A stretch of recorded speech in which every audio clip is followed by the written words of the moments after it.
Ever since the pandemic first began, Governor Newsom has taken a lot of heat from his critics. Sometimes they will call him a tyrant, and they will often point to the fact that he has signed 56 executive orders since March. On the other hand, you talk to the governor's office, they say, look, he's just exercising his emergency powers for the good of the state as he leads us through this crisis. Well, today in the courtroom, both sides came face to face for the first time.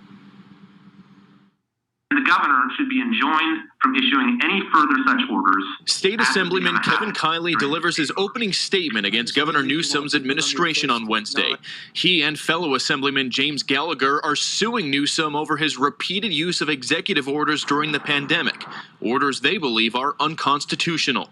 I thought it went quite well. I think the law is on our side. At issue in this specific lawsuit is Executive Order N6720, which Newsom signed back in June, requiring all eligible voters to be sent mail-in ballots due to the pandemic. He claims that right now, because there's a state of emergency, all of the powers of the state, including the powers of the whole legislature, are in his hands. And we disagree with that. We don't think there's any authority in California law to make the state into a one-person government. Newsom's lawyer said in court today that the legislature just moves too slow and that as governor, he had to act for public good.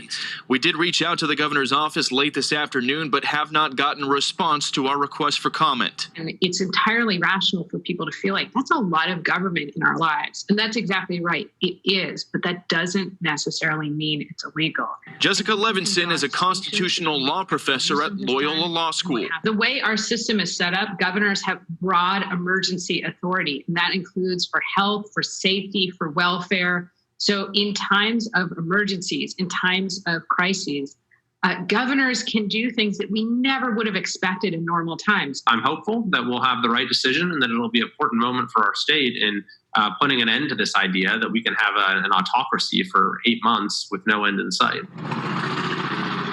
And the judge is expected to make her ruling by the end of the week, sometime by Friday. There's a few ways this could go. She could side with the governor. Everything stays as is. She could side against him. His executive order gets overturned. If that happens, the rest of his executive orders, could then be scrutinized. The plaintiffs say if they win, they want the judge to restrain the governor from being able to issue executive orders in the future.